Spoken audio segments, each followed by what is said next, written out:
আগে এই আপনার কলেজ মহামারীর সময় আপনাদের সঙ্গে বারবার সামনাসামনি যে কথা বলার একটা ঝুঁকি আছে, এই কারণে ভার্চুয়াল আপনার সঙ্গে সমাধান করছিলাম। আমার কাছে মনে হচ্ছে কয়েকটা বিষয়তে যেটা আমাদের সরাসরি কথা বলার দরকার প্রয়োজন হয়ে পড়েছে আর কি। আনফর্চুনেটলি আমাদের যে সরকারের যারা মুখপাত্র তারা যেভাবে কথাবার্তা বলছেন, very unfortunate for everything, for democracy, for journalism এবং people। এটা অত্যন্ত দায়িত্ব জ্ঞানের কথাবার্তা বলছে এবং একটা পুরোপুরি বাংলাদেশের যে একটা চিরায়ত যে একটা আপনার রাজনৈতিক সংস্কৃতি ছিল সেটাকে কিন্তু আরো বেশি করে ধ্বংস করে দেওয়া হচ্ছে। আমি প্রথমে আপনাদের শুভেচ্ছা জানাচ্ছি, যদিও বাড়ি খুব আপনার আনন্দ নিয়ে আসছে না, কষ্ট নিয়ে আসছে। একদিকে করোনা সংক্রমণের ভয় প্রচন্ড ভাবে, বিশেষ করে ভারতীয় ভ্যারিয়েন্টের জন্য সবাই আমরা অত্যন্ত উদ্বিগ্ন সবাই। এবং সত্য কথা বলতে গিয়ে আমাকে তো আমার পরিবারের পক্ষ থেকে এখন অনেকটা অ্যাবান্ডন করার মতো অবস্থা হয়ে গেছে, যে আমি বাইরে আসি, কথা বলি। স্বাভাবিকভাবে আমার তো আপনার পরিবারের সদস্যরা আছেন, তাদের জন্য এটা আপনার খুবই ঝুঁকির কারণ হয়ে দাঁড়ায়। অন্যদিকে আমার মেয়ে যে বাইরে আছে, এসে দিনে কমপক্ষে 10 বার আপনার খোঁজ নেই। পারিবারিক ভাবে আমাদের দলের অনেক নেতা নেত্রী আছে যারা আমাকে সবসময় বলেন যে আপনি কেন সামনে যাচ্ছেন, কেন সামনে না গেলে তো উপায় নেই, আমি যে দায়িত্বে আছি সে দায়িত্ব পালন করতে হলে আমাদের অনেক সময় সামনে যেতেই হবে। তো সেই কারণে আপনাদের সেই ঝুঁকি নিয়ে আপনারা এসেছেন, আপনাদেরকে ধন্যবাদ জানাই, শুভেচ্ছা জানাচ্ছি। আর সেই সঙ্গে আমি প্রথমেই আপনার ম্যাডামের স্বাস্থ্য বিষয়টা নিয়ে কথা বলতে চাই। এটা সবসময় আপনারা লক্ষ্য করেছেন যে আমরা কিন্তু অত্যন্ত সংযত ভাবে, খুব সংক্ষিপ্ত ভাবে ম্যাডামের স্বাস্থ্য সম্পর্কে আপনাদেরকে আমাদের কথাগুলো বলেছি এবং সেইভাবে আপনাদেরকে আমি আরো ব্রিফ করেছি। প্রধানত একটি কারণ যে সেটা হচ্ছে যে যখন ম্যাডাম করোনা আক্রান্ত হন তার আগে ঠিক তো ম্যাডাম অসুস্থ, আপনারা সবাই জানেন যে উনি জেলে গিয়েছিলেন হেঁটে, অত্যন্ত সুন্দর স্বাস্থ্য জেলে গিয়েছিলেন। যখন তিনি বের হয়ে পিজি হাসপাতালে আসলেন তখনও তিনি হুইল চেয়ারে, আবার পিজি হাসপাতালে যখন তিনি বাসায় আসলেন তখনও কিন্তু হুইল চেয়ারে, অর্থাৎ তিনি কিন্তু তখন হুইল চেয়ারে চলে গেছেন। এটা কেন আমরা বারবার আলোচনা করেছি, কারণ সে ট্রিটমেন্টটা পাননি হাসপাতালে, জেলে কারাগারে। বারবার করে আমরা রিকোয়েস্ট করেছি, প্রেস কনফারেন্স করেছি, আপনার মনে আছে সে বহুবার ডাক্তারদের রিপোর্ট নিয়ে বিশেষজ্ঞদের নিয়ে করেছি। আমরা জামিন চেয়েছি বারবার যে আমরা আইনসঙ্গত ভাবে যে জামিনটা আপনারা দিতে পারেন সেটা আপনারা দিচ্ছেন না কেন। এবং আপনারা সবাই জানেন, বারবার করে বলার দরকার নেই যে শুধুমাত্র রাজনৈতিক প্রতিহিংসার কারণে একটা মিথ্যা মামলা, 2-3 মিথ্যা মামলা দিয়ে, অনেক পরে 25টা মামলা দিয়েছে, দিয়ে তাকে সেখানে মামলা তাকে সাজা দিয়ে তাকে আপনার কারান্তরে পাঠানো হয়েছে। এটা তো রাজনৈতিক প্রতিহিংসা কিছুই নাই, যেখানে দেখুন অন্যান্যদেরকে কনভিকশন হওয়ার পরে 17 বছর কনভিকশন, 10 বছর কনভিকশন হওয়ার পরেও কিন্তু যখনই আপিল করছে তখনই জামিন পাচ্ছে। আমি কারো নাম বলছি, ইতিমধ্যে হচ্ছে, এটা কিছুদিন আগেও করেছে। আপনার আত্মসমর্পণ করেছে রায় হওয়ার পরে, তারপরে কিছুদিন থেকে আমার পরে জামিনে বেরিয়ে এসছে। ওখানে যে মন্ত্রীও ছিলেন এই সরকারের, যারা সাজা হওয়ার পরে তাদেরকে এই আপনার জামিনের মধ্যে জামিন দেওয়া হয়েছে এবং সেই জামিন তারা বেরিয়ে এসছে, মন্ত্রিত্ব করছে অনেকে। এই যে আপনার বিচার ব্যবস্থায় ডাবল স্ট্যান্ডার্ড, যে কিছু লোকের জন্য আপনার একরকম ব্যবস্থা আর ম্যাডামের জন্য আরেকটা একরকম ব্যবস্থা। এর কারণটাই আমাদের একটাই, যে উনি হচ্ছেন বর্তমানে এই ফ্যাসিস্ট যারা সরকার তাদের একমাত্র রাজনৈতিক প্রতিপক্ষ বলে তারা মনে করে। আমরা মনে করি যে সত্যিকার অর্থে জনগণের নেতা যদি কেউ থাকে তিনি যায় এবং তাকে অন্তরীণ করে রাখা, রাজনীতিকে দূরে সরিয়ে দেওয়া, এটাই তাদের লক্ষ্য। যে কথা আমি বারবার বলছি আপনাদেরকে মূল লক্ষ্যটা কি, যে তাকে পলিটিক্স থেকে দূরে সরিয়ে দেওয়া, রাজনীতি থেকে দূরে সরিয়ে দেওয়া, তার দলকে সম্পূর্ণ নিশ্চিত করে রাজনীতি থেকে সরিয়ে দেওয়া। উদ্দেশ্য তো একটাই, যে এই দেশে জনগণের প্রতিনিধি হিসেবে একটি দলই আছে, জনগণের রাজনীতি যেটা, সেটারও আপনার একটাই মাত্র দল, সেটা তারা ধারণ করে, সেটা হচ্ছে বিএনপি, অর্থাৎ বাংলাদেশি জাতীয়তাবাদ এবং বাংলাদেশের যেটা সোল, যেটা অন্তরাত্মা, সে অন্তরাত্মার রাজনীতি করে বিএনপি। এই জিনিসগুলো যদি আমরা ঠিক মতো বুঝতে না পারি, অনুধাবন করতে না পারি, তাহলে তো বিএনপি সম্পর্কে ভুল ধারণা করবেই, করাবেই। বিএনপি যে পার্টি, এর মূল শক্তিটা কিন্তু জনগণ। আমি অনেকবার আপনার সঙ্গে কথা বলতে গিয়ে বলেছি, বিএনপির ভোটার কারা, যারা বাংলাদেশকে ভালোবাসে, যারা বাংলাদেশকে স্বাধীন সার্বভৌম দেশ হিসেবে দেখতে চায়, যারা বাংলাদেশের শতকরা 100 জন মানুষের যে মূল্যবোধ, ধর্মীয় বোধ, চিন্তা ভাবনাকে যারা ধারণ করে, তাদের প্রতিনিধি হিসাবে কিন্তু বিএনপি কাজ করে। অনেকে অনেক রকম কথা বলেন, অনেকে অনেক রকম, অনেকে আওয়ামী লীগকে অনেকবার বলতে চেষ্টা করেছে যে আপনার জঙ্গিবাদ, তারপরে আপনার ফান্ডামেন্টালিস্ট, মৌলবাদী, আবার কিছু বুদ্ধিজীবী আছেন, তারাও বিএনপিকে ওইভাবে প্রচার করতে চায়। বাস্তব কথাটা যেটা কি, যে the reality is this, that BNP represents the people of Bangladesh. এটা হচ্ছে রিয়েলিটি। আপনাদের যারা একটু বয়স্ক আছেন এবং যারা পাকিস্তান আমাদের রাজনীতির সঙ্গে জড়িত আছেন বা খবর রাখেন বা পড়াশোনা করেছেন, তারা দেখবেন যে তখন মৌলানা ভাসানী সাহেব উনি একটি কথা সবসময় বলতেন, যে তোমাদের মনে রাখতে হবে যে বাংলাদেশের মানুষ হচ্ছে ধর্মপ্রাণ মানুষ। Not only Muslims, the Hindu, the other religion people, তারা সবাই এখানে হচ্ছে ধর্মপ্রাণ মানুষ। এদেরকে বাদ দিয়ে কখনো তোমরা কোনো রাজনীতি করার চেষ্টা করো না, কারণ তাহলে হবে বিচ্ছিন্ন হয়ে যাবে জনগণ থেকে বিচ্ছিন্ন হবে। এবং জিয়া রহমান সাহেব সঠিকভাবে সেটাকে উপলব্ধি করে তিনি বাংলাদেশি জাতীয়তাবাদের যে দর্শন, সেই দর্শনকে নিয়ে এসেছেন এবং এই দর্শনটাই মানুষ ধারণ করে নিয়েছে। যার ফলে দেখেন, আফটার হিজ অ্যাসাসিনেশন সবাই তো মনে করছে ফিনিশড, বিএনপি আর বলতে গেলে দলই থাকবে না। কিন্তু এই বিএনপি কিন্তু টিকে গেছে শুধু না, বিএনপি বিপুল শক্তি নিয়ে উঠে দাঁড়িয়েছে, দেশের বেগম খালেদা জিয়া তার নেতৃত্ব দেওয়া শুরু করেছে। এটা কারণটা কি? কারণটা বললাম আমি, রাজনীতিটা হচ্ছে মানুষের রাজনীতি। আমার সঙ্গে অনেক বামপন্থীদের কথা হয়, আপনার তাদের সঙ্গে আমার অত্যন্ত ঘনিষ্ঠ সম্পর্ক আছে। আমি এক সময় আমরা রাজনীতি করেছি, ছাত্র জীবনে করেছি, পরবর্তীকালে করেছি। আমার কাছে মনে হয় যে জনগণের ভাষা, ঠিক যেটা তারা ভাবে, চিন্তা করে, মনোজগত যেটা আছে, সেটা বিএনপি সবচেয়ে ভালো পরিচয় করে, তাদের রাজনীতির সঙ্গে তাদের মিলে যায়। এই কারণেই কিন্তু বিএনপি টিকে আছে, টিকে থাকবে এবং ভবিষ্যতে আরো শক্তিশালী হবে। আমি কথা এই জন্য বলছি যে এই জায়গাগুলো না বুঝলে কিন্তু আমরা সবসময় বিএনপিকে ভুল ব্যাখ্যা বিএনপি সম্পর্কে করতে থাকবো, সেটা আমরা চলে যাবো, ইল করে যাবো। জিয়া রহমান সাহেব রাজনীতির মানে চমৎকার ভাবে তিনি বুঝেছিলেন, ধারণ করেছিলেন, সেটাকে তিনি দিয়েছেন। আপনার ধর্মীয় মূল্যবোধের কথা বলেছেন, তিনি বাক স্বাধীনতার কথা বলেছেন, তিনি গণতন্ত্রের কথা বলেছেন। আমি কথাগুলো একটু বলছি এই জন্য যে আপনার একটু আমাদেরও একটু ধারণা পরিষ্কার হওয়া উচিত বলে আমার কাছে মনে হয়। তো ম্যাডাম ওই জন্যই আমরা কিন্তু দেখেন, ম্যাডামের স্বাস্থ্য সম্পর্কে আমরা যতবার বুলেটিন দিয়েছি, কথা বলেছি, করেছি আপনাদেরকে, আমরা খুব সংযত ভাষায় বলেছি। এই জন্য বলেছি যে আমরা চাই না যে ম্যাডামের আরেকটা জিনিস আপনাদেরকে আমি একটু বলি,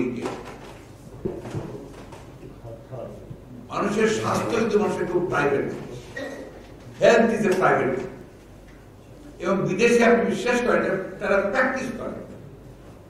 একজন ডাক্তার রোগীর তার রোগীর সম্পর্কে একটা কথা অন্য কথা বলবেন, that's an offence. Medical ethics এর ভায়োলেশনে তার শাস্তি হয়। যদি কোনো ডাক্তার কোনো রোগীর আপনার তার স্বাস্থ্য রিপোর্টটা সম্পর্কে কোনো কিছু বলে বাইরে, সেটা থেকে তার অফেন্স হবে। এটা একদম পুরো মেনটেন করে, বলবেই না, কারণ জেল জানতে দিবে না। আমরা কিন্তু সেই কারণে, যেহেতু ম্যাডাম জনগণের নেত্রী, পিপুলের প্রচন্ড রকমের উদ্বেগ আছে আর আশঙ্কা আছে, জানতে চায়, আমরা খুব সংযত ভাষায় কথা বলি, ডিটেলস কিছু বলিনি আমরা। আমি যে কথা বলছিলাম আমি যে ম্যাডাম কিন্তু তাকে যে পিজি হাসপাতাল থেকে তারা আপনার সরকারি নির্দেশে তাকে বাসায় নিয়ে আসতো, এটার মূল কারণটা ছিল কিন্তু আমরা মনে করি যেটা আর কি, যেহেতু ওখানে খুব ঝুঁকির মধ্যে ছিলেন, তখন করোনা শুরু হয়ে গেছে। So they did not want to take any risk. জামিন টামিন কিচ্ছু না দিতে বাসায় পারি, ভালো কথা, আমরা খুশি হয়েছি, ধন্যবাদও জানিয়েছি যে অন্তত তাকে তার সুস্বাস্থ্য মেনটেন করা থাকবে। এরপরে তার চিকিৎসা ব্যাপারে তার কিন্তু জিনিসটা দিয়ে দিয়েছেন যে বাইরে চিকিৎসা করতে পারবে না।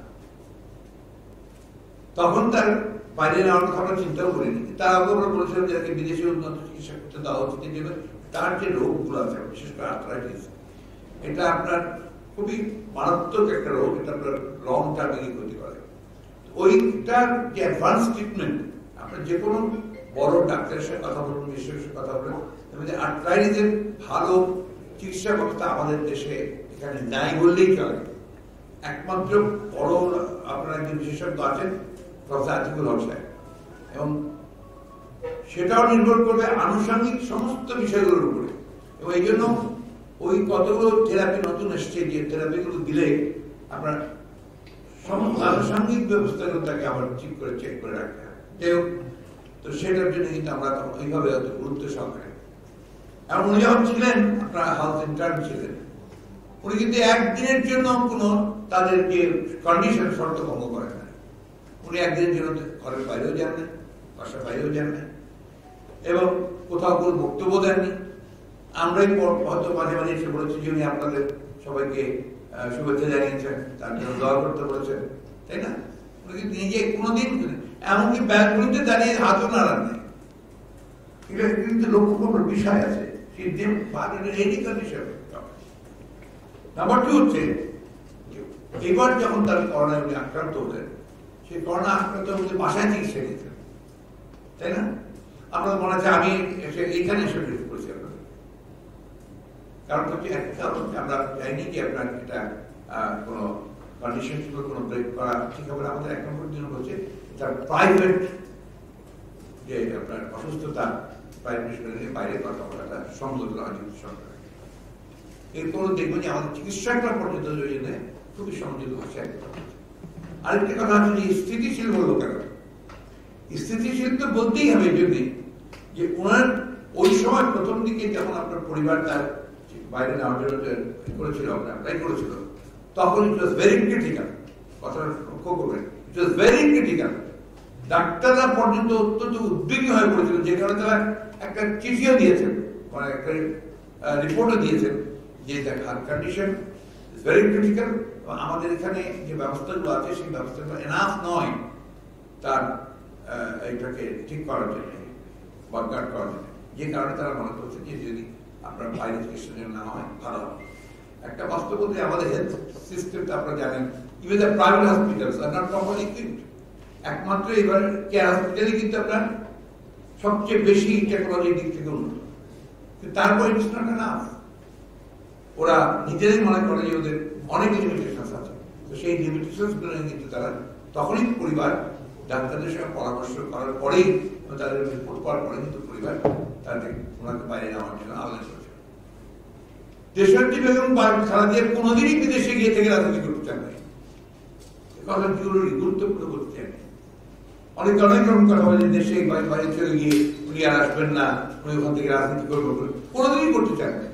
আপনাদের নিশ্চয়ই মনে আছে যে উনি কারাগারে যাওয়ার আগে উনি বিদেশে ছিলেন, লন্ডনে ছিলেন। যখন তার মধ্যে এখানে ওয়ারেন্ট হলো, এখানে করলো, উনি কিন্তু থেকে যেতে পারতেন, আসতেন না, উনি মুক্ত থাকতেন এবং রাজনীতি করতে পারতেন। পারতেন কিনা বলেন? পারতেন তো, করেন কেন করেনি?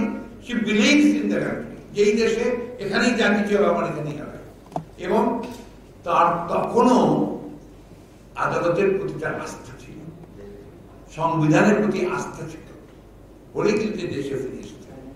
দেশে ফিরে এসে তিনি আদালতে গেছেন টু ফেস কেসেস। এবং এই যে একটা জিনিস আপনারা দুঃখজনক, আমার আমি হতাশ হয়ে মাঝে মাঝে এই বয়সে এসে, what is our future in fact. উনি যে স্টেটমেন্টটা করলেন, আপনার যে ওনার যে জবানবন্দি কোর্টে, কেউ 364 বলেন, 164 না, ওনার এটা হচ্ছে আপনার যে কোনো আপনার আন্ডার ট্রায়ালে যিনি থাকেন আসামি করা হাজাকে, তার আর্গুমেন্ট শেষ হওয়ার পরে তার একটা অধিকার আছে তার নিজস্ব বক্তব্য দেওয়ার জন্য, একটা এটার একটা আপনার ধারাই আছে, আপনার আইনও আছে, ওইতে উনি আপনার স্টেটমেন্টটা দিয়েছেন। প্রায় অনেক প্রায় 150 পৃষ্ঠার মতো তার একটা আপনার এই গল্প ছিল। It's a literature, it's a political literature. আপনারা কিন্তু দুঃখ করবেন হবে, এটা অনেকেই এটা প্রচারও করেননি, এটা জানেননি, পলিটিক্সে কেউ করেনি। এটা আমরা বই আকারেও ছাপিয়েছিল। It's a literature, political literature. আপনার অল অফ আস যারা আমরা রাজনীতি করি, কেউ পক্ষে বিপক্ষে থাকতে পারি, কেউ জীবন পোষণ করতে পারি, সব কিছু করতে, কিন্তু এটা রাজনীতির স্বার্থে আপনি এটা সকলেই পড়া উচিত। আমি অনুরোধ করবো, আপনারা করবেন, একমত হবেন না, হয়তো দ্বিমত থাকে সব কিছু, but you should go through it. এটা আমার অনুরোধ থাকে আপনাদের কাছে। এখানে কিন্তু পরিষ্কার করে বলেছিলেন তার সমস্ত বিষয়গুলো শুধুমাত্র রাজনৈতিক প্রতিহিংসার কারণে তাকে আটক করে তাকে কারাগার দেওয়া, যে কথা বললো যে ডাবল স্ট্যান্ডার্ড করে তাকে জামিন দেওয়া হয়, জামিন দেওয়া হয়নি। আপনি পাবেন, সব খুব কম জায়গায় পাবেন এইরকম একজন পলিটিক্যাল লিডারকে যে 3 বার নির্বাচিত প্রধানমন্ত্রী, নট দ্যাট কেন দয়া প্রধানমন্ত্রী, সেনাবাহিনী, পুলিশ, র্যাব, আপনার প্রশাসন বা আপনার জুডিশিয়ারি, এদের নির্বাচন কমিশন, এদের দ্বারা কিন্তু তিনি নির্বাচিত হবেন। তিনি জনগণের ভোটে নির্বাচিত হয়েছেন 3 বার, সবচেয়ে জনপ্রিয়তা একটা নির্বাচনে হারেন। তাকে আপনারা মিথ্যা মামলা দিয়ে সাজা দিলেন এবং একটাই উদ্দেশ্য ছিল যে তাকে রাজনীতি থেকে দূরে সরিয়ে দেওয়া। 111-এর সমালোচনা করি আমরা, তারাও করেন।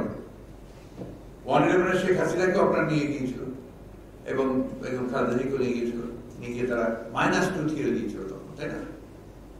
দুর্ভাগ্যক্রমে আওয়ামী লীগ ওই তখনকার তৎকালীন আপনার যে শাসক গোষ্ঠী, তাদের সঙ্গে যুক্ত হয়ে তাদের সঙ্গে যোগ সাজস করে তারা -1 থিওরিতে চলে গেল জনতার ক্ষমতায় আসলো।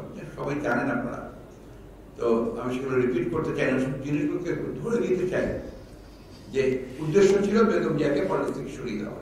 সে তো মোস্ট পপুলার লিডার, থ্রেটটা কোথায়? উনি একজন নেত্রী যিনি রাস্তায় বেরোলে লক্ষ লক্ষ মানুষ হয়ে আসে। এটা প্রমাণ তো আপনারা দেখেছেন। ওই আপনার শেষের দিকের কথাই বলি আমি, যখন আপনার চিটাগাং কক্সবাজারে যে আপনার রোহিঙ্গাদের আপনার দেখতে গেলেন, মিলাদ থেকে ফিরে এসে লক্ষ লক্ষ মানুষ রাস্তায় নেমে গেছে। This is the threat. এটা কোনো থ্রেট মনে করতে পারে যে বেগম জিয়া এত জনপ্রিয় যে উনি রাস্তায় নামলে তো ব্যাবিলনের সেই আপনার বংশীবাদকের মতো আপনার আপনার অবস্থা হয়ে যাবে, যে কারণে তাকে সবসময় বিচ্ছিন্ন করে রাখা হয়েছে এবং একটাও ওইভাবে করা হয়েছিল। যাই হোক, এখন তো উনি সত্যিকার অর্থে বলতে কি her condition was really very critical at that time. আল্লাহর অশেষ রহমত, কোটি কোটি মানুষের দোয়া, দরুদ রোজার মাস আছে, তারা কেউ বেশিরভাগ মহিলা আপনার বাড়তি ইবাদত করছেন বেগম জিয়ার সুস্থতার জন্য। এটা বাস্তব সত্য। আপনারা একটু দয়া করে অনুরোধ করবো যে আপনারা একটু, যেটাকে আমরা বলি যে আপনারা একটু অনুসন্ধানী রিপোর্ট তৈরি করুন, দেখবেন যে আপনার কিভাবে সাধারণ বিশেষ করে মহিলারা তারা কিভাবে তার রোগ মুক্তির জন্য কান্নাকাটি করেন, দোয়া করেন আল্লাহর কাছে। সবার কিন্তু এই ভাগ্য হয় না। বহু রাজনীতিবিদ আছে, আপনার হয়েছে, গেছে, সবকিছু গেছে, কিন্তু জিয়া রহমানকে যেমন মানুষ ভালোবেসেছিল, আজকে ম্যাডাম জিয়া কিন্তু সে একইভাবে ভালোবাসে। আপনার মহাত্মা গান্ধীর জন্য যখন আপনার মহাত্মা গান্ধী যখন অ্যাসাসিনেটেড হলেন, তখন কিন্তু ভারতে ওই অবস্থা ছিল, ওইভাবে চলে এসেছিল মানুষ। হৃদয়ের একটা টান থাকে, সেই টান থাকে। আমি যে কথা আপনাদের বলতে চাচ্ছি সে কথা হচ্ছে যে এই যে একটা অভূতপূর্ব জনপ্রিয়তা নিয়ে একজন নেতা, তিনি অসুস্থ হলে, তার বাইরে চিকিৎসার প্রয়োজন হলে, এমন একটা দেশ আমরা তৈরি করেছি, এমন একটা রাষ্ট্র আমরা তৈরি করেছি, এমন একটা সমাজ আমরা তৈরি করেছি যে তাকে চিকিৎসার বাইরেও আমরা যেতে দেবো না। এর চেয়ে খারাপ আর কি হতে পারে? আর কি হতে পারে? তার যেটা ফান্ডামেন্টাল রাইট, তার সাংবিধানিক অধিকার, চিকিৎসা পাওয়ার অধিকার, এবং আপনার সমস্ত আইন সব জায়গাতে আছে। এই জায়গাতে কিন্তু আপনি কোর্ট বলেন বা অন্য কেউ বলেন কোনো বাধা সৃষ্টি করতে পারেন না, সেটা পরে নোবডি ক্যান ওইটাকে চ্যালেঞ্জ করতে পারে, কেউ পারে না। আপনি উনি কারাগারে আছেন, ঠিক আছে, তাকে আপনাকে ব্যবস্থা করতে হবে সেটা নিয়ে ফিরে আসতে পারেন। That's a fundamental right to get treatment, to get medical facilities anywhere. সেটা থেকে তাকে বঞ্চিত করা হয়েছে, এবং দুর্ভাগ্যজনক বিষয় হচ্ছে যে এটাকে বঞ্চিত করার পরে আবার দেশনেত্রী সম্পর্কে আমরা এত অশালীন মন্তব্য করছেন, যে দায়িত্বশীল ব্যক্তি, যেটা আমরা কোনো মতেই আশা করি না এবং সেটা মেনে নিতে পারি না।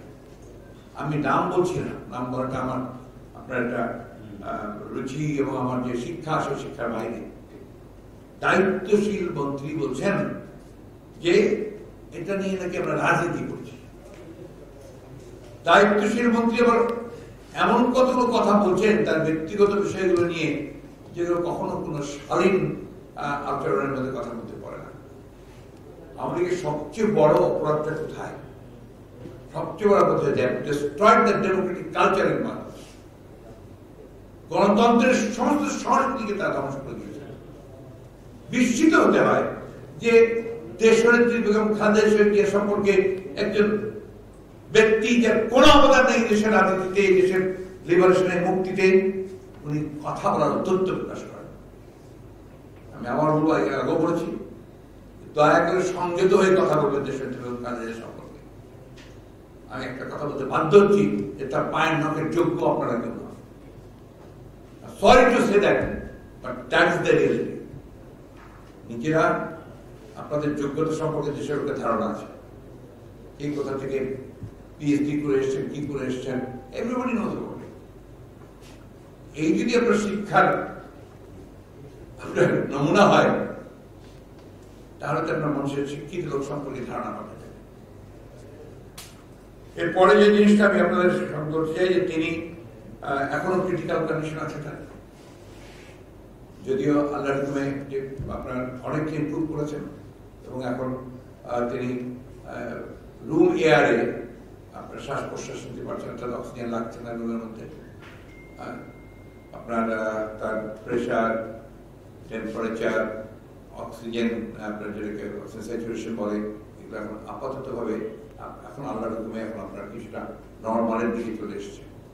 এটার মূল কতগুলো বিষয় আছে যে বিষয়গুলো এখন অত্যন্ত বিপজ্জনক আশঙ্কাজনক আছে। কিডনির সমস্যা আছে, তার সেরিয়াল প্রবলেম, তার হার্টের সমস্যা আছে, যেটাকে ডাক্তাররা এখনো আপনার অত্যন্ত উদ্বিগ্ন আছেন এবং সবাই আমাদের কাছে দোয়া করছেন, তার চেষ্টা করছেন। আমরা দলের পক্ষ থেকে অত্যন্ত কৃতজ্ঞ যে এভার্ট কেয়ার হসপিটাল তারা সর্বাত্মক আপনার আন্তরিকতা নিয়ে তারা বেগম খালেদা জিয়ার চিকিৎসা করছেন। আমরা সত্যি কথা বলতে কি আমরা এই ব্যাপারে কৃতজ্ঞ, এবং তারা কোনো কিছুই বাকি রাখছেন না। এমনকি তারা বাইরে থেকে বিশেষজ্ঞদের নিয়ে আসছেন প্রতিনিয়ত, দেশের বাইরেও তারা যোগাযোগ রাখছেন বড় বড় চিকিৎসকদের সঙ্গে, এবং সেইভাবে তারা এখানে চিকিৎসা করার চেষ্টা করছেন। পরিবার তো আবেদন করেছে, আপনারা জানেন কেন করেছে সেটা আমি বললাম। তারা যে আবেদনের সঙ্গে সঙ্গে এমনভাবে কথা বললেন যে সবাই আশাবাদী হয়েছে, যখন শুরু করে পলিটিক্যাল অ্যারেনা সব যে দিয়ে দিচ্ছে, সবাই ওটাই আশা করে যে একটা অসুস্থতার সঙ্গে কেউ কোনো রাজনীতি করতে চায় না। কিন্তু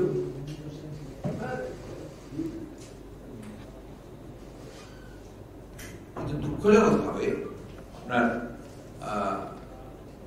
হঠাৎ করে তাদের সেই টোন বদলে গেল, তারা অলরেডি সাইলেন্ট, তারা আপনার বলে দিলেন যে আমরা দিতে পারছি না। এটা কেন পারছেন না সে ব্যাপারে তারা যে যুক্তিগুলো দিলেন, সেই যুক্তিগুলো একেবারেই আপনার অগ্রহণযোগ্য যুক্তি, খোলা যুক্তি। তারা বলেছেন যে সাজাপ্রাপ্ত কাউকে বাইরে চিকিৎসা করতে দেওয়ার কোনো সুযোগ নেই। সেখানে তারা যে আইনের কথা বলেছেন এটা সম্পূর্ণ ভুল ব্যাখ্যা করেছেন, জনগণের বিভ্রান্ত করার চেষ্টা করেছেন। আমি আপনার দু একটা জিনিস বলি, তাহলে হবে। ওরা ওনারা যে 401 ধারার কথা বলেছেন আর কি, সেই 401 ধারাটা আমি আপনাদেরকে পড়ে শোনাবো। আমি একটু সময় নিচ্ছি, কিছু মনে করবেন না, কারণ এছাড়া এই জিনিসগুলো ক্লিয়ার হওয়া দরকার। বেগম খালেদা জিয়া দণ্ডপ্রাপ্ত আসামি হওয়ায় বিদেশে চিকিৎসার জন্য অনুমতি দেওয়ার এখতিয়ার সরকারের নেই বলে যে আইনি ব্যাখ্যা বা মতামত সরকারের পক্ষ থেকে দেওয়া হয়েছে, তার সঙ্গে আমরা একেবারেই একমত।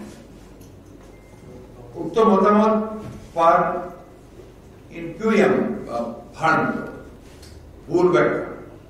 কারণ ফৌজদারি দণ্ডবিধি 1898 এর 401 ধারায় সরকারকে ক্ষমতা দেওয়া হয়েছে সাজাপ্রাপ্ত আসামির বিষয়ে শর্তহীন কিংবা শর্তযুক্ত সিদ্ধান্ত নেওয়ার। 401 এর 4 ক ধারায় ভালো করে পড়লে দেখবেন, আদালত যদি বিদেশ যেতে নিষেধ করে, কোন আদেশও দেয়, আদালত যদি বিদেশে আদেশ দেয়, তাহলেও সরকার বিদেশে যাওয়ার অনুমতি দিতে পারে। খুব স্পেসিফিক বলা আছে। পাঠকের জন্য উক্ত আইনের বিধানগুলো দেওয়া, আমরা আইনটা আপনাকে পড়ে শোনাচ্ছি।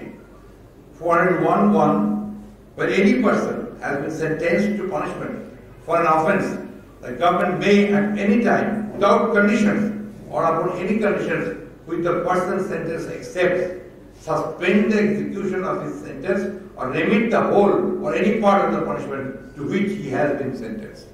Clear? 4A, 4A, the provision of the above sections shall apply to any order passed by a criminal court. Please, get a note comment. Any order passed by a criminal court under any section of this code or any other law which restricts the liberty of any person or impose any liberty, liability upon him or his property. অর্থাৎ আপনার যে court যেভাবেই নির্দেশ দিক না কেন, এই আইনের দ্বারা সেটাকে বাইপাস করার, সেটাকে কাটিয়ে ওই যে কোনো আদেশ দেওয়ার ক্ষমতা সরকারের আছে, সরকারের আছে।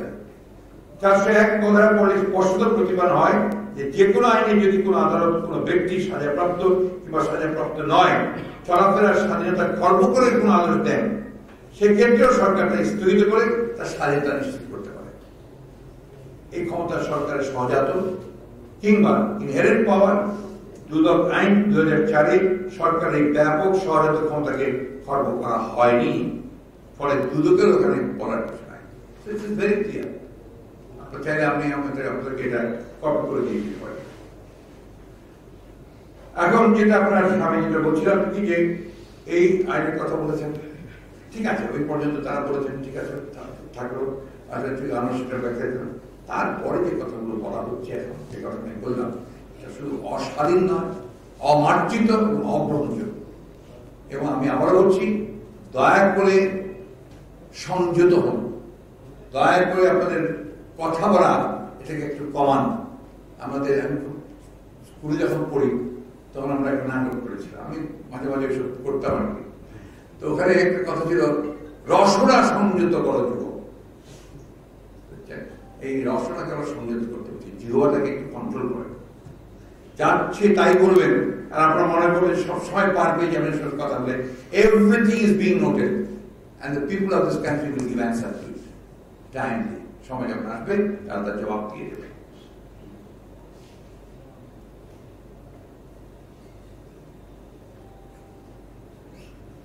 এখন বলি, ওনারা বলেছেন যে কোন নজির নাই। 1979-এ আমাদের প্রথম স্বাধীনতার পতাকা উত্তোলনকারী নেতা আসাম আব্দুর রব যখন জেলে ছিলেন, তখন প্রেসিডেন্ট জিয়া রহমান সাহেব দায়িত্বে ছিলেন। তাকে এই আইনে তাকে মুক্তি দিয়ে তাকে ফাঁসি দেওয়া হয়েছিল জার্মানি পর্যন্ত, এবং ট্রিটমেন্ট করে সুস্থ এসেছে, কারণ প্রায় পঙ্গু হয়ে যাচ্ছিলেন তাদের নির্যাতনে। এরপরে আপনার আমাদের স্বাস্থ্যমন্ত্রী ছিলেন সিরাজগঞ্জের মনসুর আরশদ সাহেবের ছেলে মোহাম্মদ নাসির সাহেব, তাকেও 2008 সালে তৎকালীন সরকার সাজাপ্রাপ্ত উনি, তাই কিন্তু বিদেশে চিকিৎসার জন্য পাঠানো হয়েছে।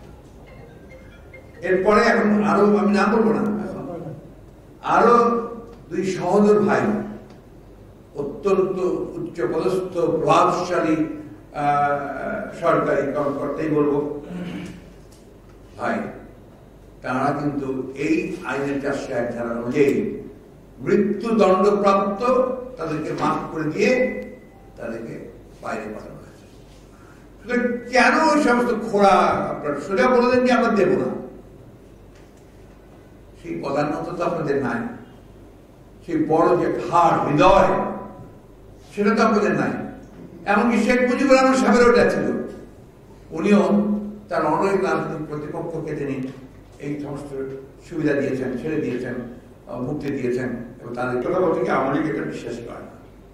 যখনই তারা ক্ষমতায় এসছে তখনই তারা ক্ষমতাকে কুক্ষিগত করার জন্য যা যা করা দরকার তাই করেছে। ইনফ্যাক্ট সত্য কথা বলতে কি পরিচালনা, দে হ্যাভ ডিস্ট্রয়েড বাংলাদেশ। এবং যে কথা আমি আগেও বলেছি যে বাংলাদেশের সোলটাকে তারা মেরে ফেলেছে। দ্য সোল অফ বাংলাদেশ, আত্মা, সেই আত্মাকে তারা ধ্বংস করে ফেলেছে। আপনি দেখবেন ভারতবর্ষে যখন আপনার এই সাম্প্রদায়িকতার মেশ প্রচন্ড হয়ে হচ্ছে পালন করছে, তখন কিন্তু যারা সত্যিকার অর্থেই আপনার ভারতকে ভালোবাসে, যারা সত্যিকার অর্থে ভারতের গণতন্ত্রকে ভালোবাসে, ভারতের ধর্ম নিরপেক্ষতার বিষয়টাকে ভালোবাসে, তারা কিন্তু একটা কথাই খুব জোর করে বলেছে, জোর দিয়ে বলেছে যে don't destroy the soul of India. ইন্ডিয়ার আত্মাকে নষ্ট করো। কেন? ইন্ডিয়া সবাইকে ধারণ করেছে অতীতে সবসময় হাজার বছর ধরে। এবং রবি ঠাকুরের সেই বিখ্যাত কবিতা আছে, সব কুন্দর পাঠানো মহল এক দেহে হল লীন। এটা তো বাস্তবতা। আমাদের বাংলাদেশে কিন্তু সেই দেশ যেখানে আমরা কিন্তু সবসময় সত্যের জন্য লড়াই করেছি, সংগ্রাম করেছি, গণতন্ত্রের জন্য সংগ্রাম করেছি, লড়াই করেছি। আমরা আমাদের যে মূল্যবোধ তাকে রক্ষা করার জন্য সংগ্রাম করেছি, লড়াই করেছি। কেন কি করছেন আপনারা? আপনারা শুধুমাত্র কিছু পুঁজিবাদীদের স্বার্থে, কিছু লুটপাটকারীদের স্বার্থে আপনারা পুলিশ দিয়ে তাদেরকে হত্যা করছেন। শ্রমিকদের বাসখালীতে যে ঘটনা ঘটেছে সেটা তো সম্পূর্ণ শ্রমিকদেরকে হত্যা করা হয়েছে শুধুমাত্র পুঁজিবাদীর স্বার্থে। কারণ ফল কি ছিল? তারা তো মৌলবাদ করে নেই, ফান্ডামেন্টালিজম করে নেই। তারপরেও কেন? যে তারা আপনার তাদের যে বেতন, সেই পক্ষে বেতন চেয়েছিল, তারা বাড়িয়ে চেয়েছিল, ছুটি চেয়েছিল।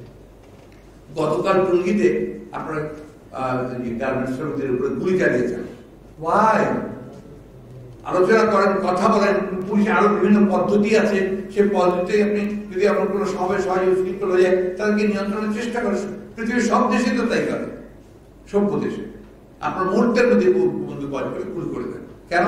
যে আপনাদেরকে নির্দেশ দেওয়া হয়েছে, বলা হয়েছে যে অস্ত্র তো তোমাদেরকে দেখার জন্য দেওয়া হয় নাই, সর্বোচ্চ পর্যায়ে দেওয়া হয়েছে।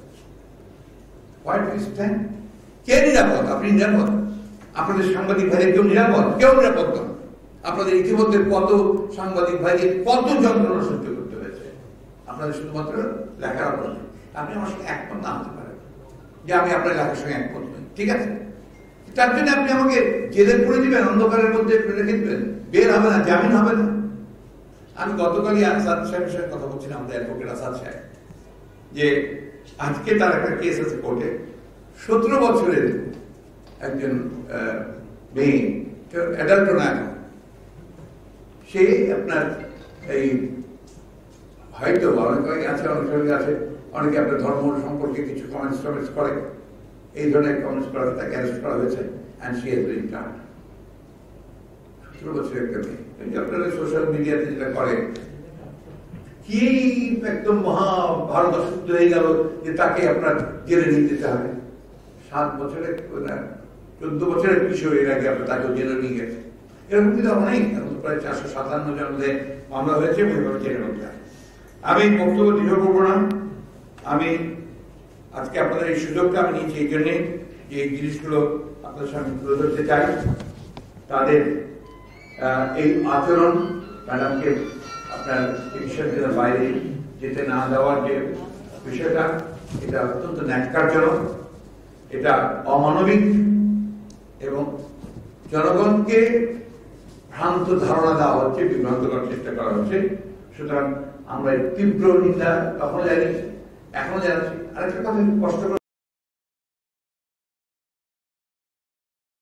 করতে চাই, আবারও বলতে চাই যে এই সব মন্ত্রী যারা ওইভাবে ক্ষমতায় না আসলে কোনদিন আপনার এমপি হওয়ার স্বপ্ন দেখতে পারতো না, তারা আজকে দেশনেত্রী বেগম খালেদা জিয়া সম্পর্কে এই ধরনের উক্তি এটা থেকে বিরত থাকবেন ভবিষ্যতে, এবং এই ধরনের উক্তি করলে তার যথাযোগ্য জবাব কিন্তু দেশের জনগণ আপনাদেরকে দেবে।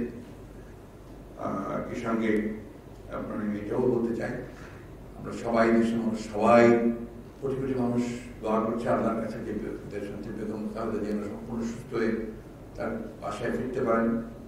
আমরাও সে দোয়া করছি যে আল্লাহ তাআলা তাদেরকে অতি দ্রুত সুস্থ করে তার বাসায় নিয়ে আসেন, এবং ইতিমধ্যে যারা করোনায়, অন্যান্য যারা আমাদের করোনায় আক্রান্ত হয়েছেন তাদেরকে তারা যেন সুস্থ হয়ে দেশে ঘরে ফিরতে পারেন।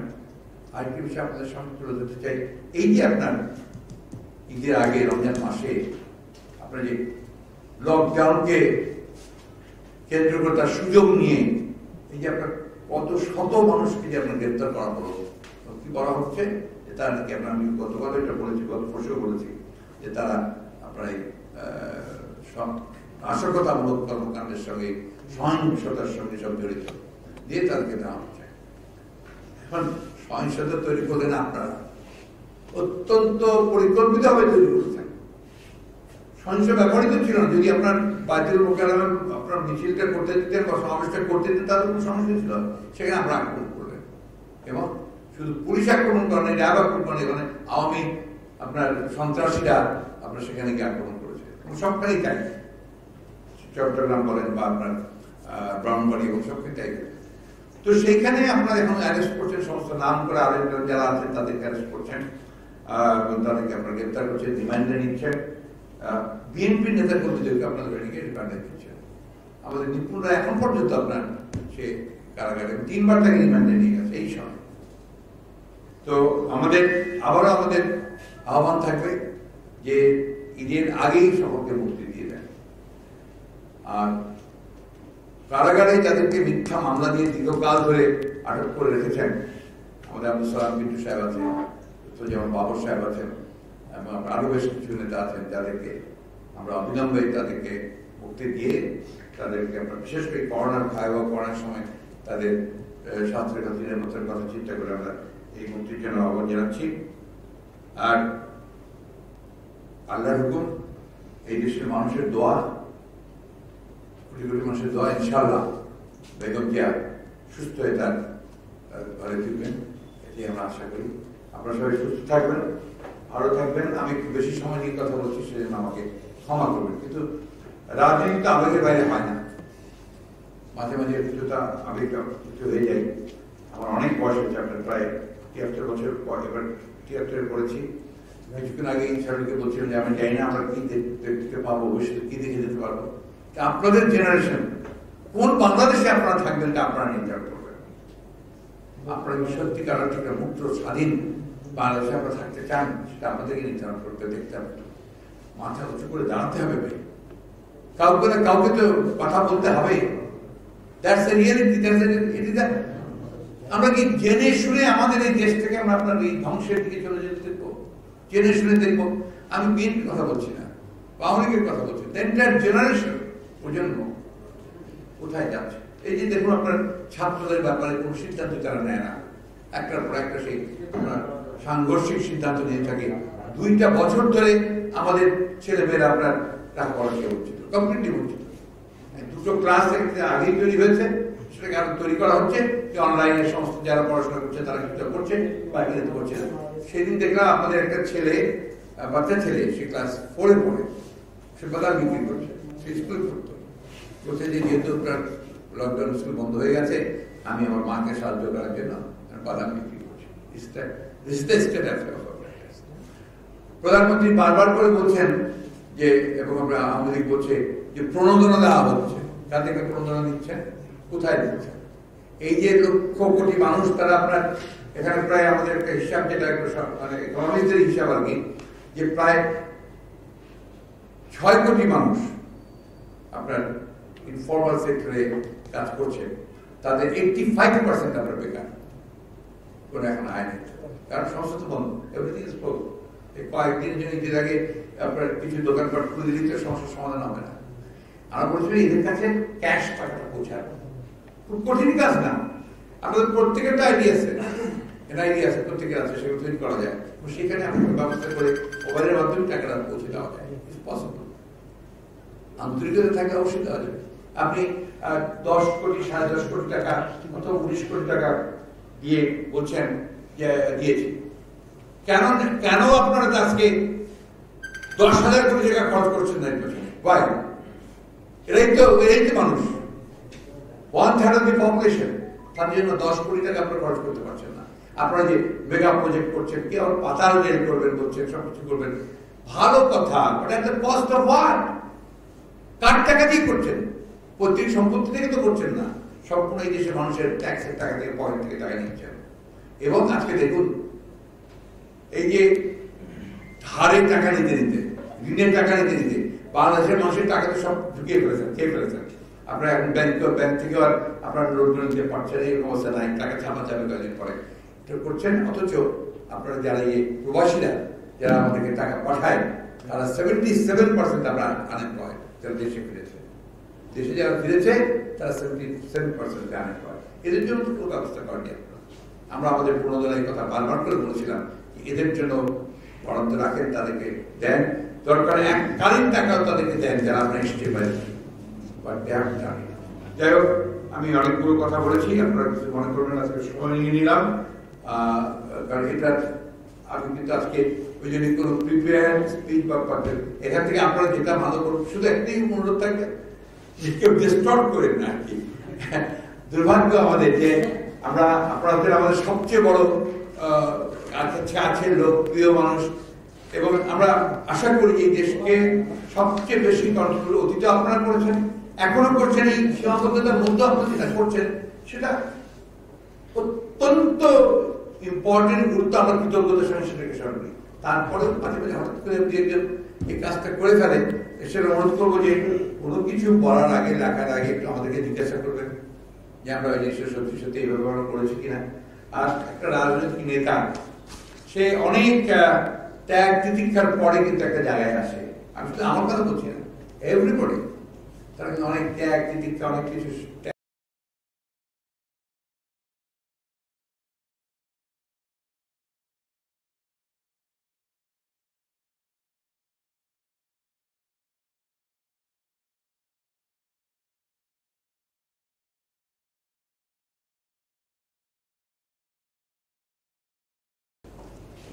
আওয়ামী লীগ দেয়। এই সংস্কৃতি তৈরি করা দরকার। ডেমোক্রেটিক কালচার না হলে কোনো ডেমোক্রেসি হবে না। ডেমোক্রেটিক কালচার, যে ডেমোক্রেসি না থাকে, any development will not be sustainable, কোনটাই সাস্টেনেবল হবে না। এই জন্যই অনুরোধ করবো, আসলে আমরা সবাই মিলে চেষ্টা করি, সবাই মিলেই চেষ্টা করি। আমি জানি যে অনেক প্রতিবন্ধকতা আছে, এটা লেখা যাবে না, কিন্তু সবখানে আমরা ইট করে যাই, এটা আপনার আমি বলতে চাইনি, বলতে চাই না এখন। এখনো ডাইরেক্ট করে সরকার করাচ্ছে যে জন্মদিন নিয়ে আবার কথা বলতে শুরু করছে, হোয়াট দ্য হেল, যেগুলো প্রাসঙ্গিক বিষয় হতো, এবং একটা ভুয়া রিপোর্ট তৈরি করে। হ্যাঁ, এবার যে আপনার এটা আছে, আপনার রিপোর্টটা আছে, শুধু ডেট অফ বার্থটা চেঞ্জ করে দিয়েছে। আপনার অরিজিনাল যে রিপোর্ট, সেই রিপোর্টটা কিন্তু ওই তারিখ দিয়ে আছে। এটা কিন্তু আমি এটা কিন্তু আমি কথা বলছি না, এটা দয়া করে এটা নোট করবেন না, এটা আমি কথার কথা বলে থাকি।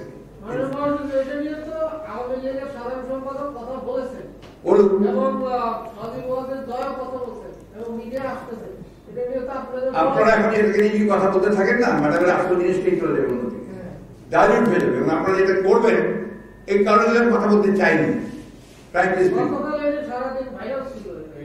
থাকুক, তাতে আমাদের কিছু যায় আসে না, আমরা ওই জায়গা থেকে অন্য জায়গায় যেতে চাই না। ফর গডস সেক, আওয়ামী লীগের ট্র্যাপের মধ্যে আমরা পা দিতে চাই না। এটা অনুরোধ করবো, আপনারা, আমি আবার বলছি, অনুরোধ করছি যে ডাইলুট যেন আমরা না করি, আমরা যেন ঠিক জায়গায় ফোকাসটা করি, আমরা ঠিক জায়গায়। হ্যাঁ, আমি বলতে চাচ্ছি, দীর্ঘ 12 বছর এক যুগেও আমাদের বিএনপি চেয়ারপারসন তিনি একটি মানবিক রিপোর্ট হলো না। আজকে 12 বছর পরে আপনাকে অনুরোধ করতে হলো একটি মানবিক অনুসন্ধানী রিপোর্ট করার জন্য, এটা কেন? আর শেষ প্রশ্ন এটা ব্যক্তিগত বিষয়। গতকাল বিএনপি চেয়ারপারসন মুক্তিযোদ্ধা জিয়ার 37 বছর রাজনীতি পদার্পণ দিবস ছিল। এই দিবসের মধ্যে আপনাকে প্রতি বছরের প্রধানমন্ত্রীকে একটা আলোচনা প্রদর্শন করি, সেবারে তুলনাটা করতে পারিনি। আমরা যেটা আপনারা এখন করতে পারেননি বা এই সমস্যাটা করতে পারেন না, আমি আপনাকে একটা কথা বলি, আমাদের গণশিল্পের মধ্যে আছে যে আমি তোমাকে সেই নেতা দিই যা তোমার বাপ, অর্থাৎ ইউ গেট যেটা তুমি ডিজার্ভ করো। আমরা গত 50 বছরে বাংলাদেশকে যে জায়গায় নিয়ে গেছি, ওই জায়গায় এই মূল্যবোধগুলো তো আমাদের সব শেষ করে ফেলেছে। কথা আমি আগে বলছি, এই মূল্যবোধগুলোকে আপনাদেরকে ফিরিয়ে আনার চেষ্টা করতে হবে। আজকে দেখুন, ভারতবর্ষের নির্বাচন হলো পশ্চিমবাংলায়, সবচেয়ে হচ্ছে পশ্চিমবাংলায় আপনার মমতা ব্যানার্জি বিপুল ভোটে তৈরি হয়েছে। বেসিক জায়গাটা কেন? পশ্চিমবাংলার মানুষ এখনো তাদের যে ভ্যালুস, মূল্যবোধগুলো, সেগুলোকে তারা ধারণ করে, অর্থাৎ গণতান্ত্রিক মূল্যবোধ, অসাম্প্রদায়িক মূল্যবোধ। ওই জায়গায় কিন্তু তারা ডিফিট করতে পারে না। দীর্ঘকালের কালচারের কারণ হয়েছে। কিন্তু ওয়েস্ট বেঙ্গল বলা হতো যে what Bengal thinks today, India thinks, or Bengal, India thinks today, what Bengal thinks today, India thinks tomorrow. অর্থাৎ বেঙ্গল আজকে যেটা ভাবছে এটা এত অ্যাডভান্স, সেটা ইন্ডিয়া ভাবছে পরে। আজকে বাংলার সামগ্রিকভাবে পুরো এই বাঙালি কিন্তু একটা নিজস্বতা, সেই নিজস্বতা হচ্ছে চিন্তা ভাবনা, আপনার শিক্ষা, জ্ঞানের চর্চা, এটা বরাবর ছিল এবং অ্যাডভান্স ছিল সবসময়। কারণটাও ছিল অবশ্য, আপনার কারণগুলো তো আপনার বুঝতে হবে। কারণ হচ্ছে যে ক্যালকাটা ওয়াজ দ্য ক্যাপিটাল, প্রথম দিকে ক্যালকাটা ছিল আপনার ক্যাপিটাল, এবং একটাই ছিল আপনার ফোর্ট উইলিয়ামকে কেন্দ্র করে কিন্তু এখানে শিক্ষা, জ্ঞান সবকিছু তৈরি হয়েছে। এই জিনিসগুলো আপনারা একটু লক্ষ্য রাখবেন। সেই সঙ্গে আবারও আমি আপনাদের অনুরোধ করতে চাই, আপনারা দয়া করে দেশনেত্রী বেগম খালেদা জিয়ার যে রোগ মুক্তির জন্য আপনাদের মাধ্যমে পুরো দেশবাসীর কাছে আহ্বান জানাচ্ছি আবারও যে আপনারা সবাই দোয়া করবেন যেন দেশনেত্রী বেগম খালেদা জিয়া অতি দ্রুত সুস্থ হয়ে তিনি আমাদের মাঝে ফিরে আসতে পারেন। দ্বিতীয়ত, আপনাদের মাঝে মাধ্যমে আমি সব দেশবাসীকে আপনার এই দুঃসময়েও ঈদের শুভেচ্ছা জানছি এবং দোয়া করছি আল্লাহ তাআলার কাছে যেন গোটা জাতি আপনার এই করোনা মুক্ত হতে পারে এবং এই ভয়াবহ ফ্যাসিস্ট যে আগ্রাসন, সেই আগ্রাসন তারা মুক্ত হতে পারে। ধন্যবাদ।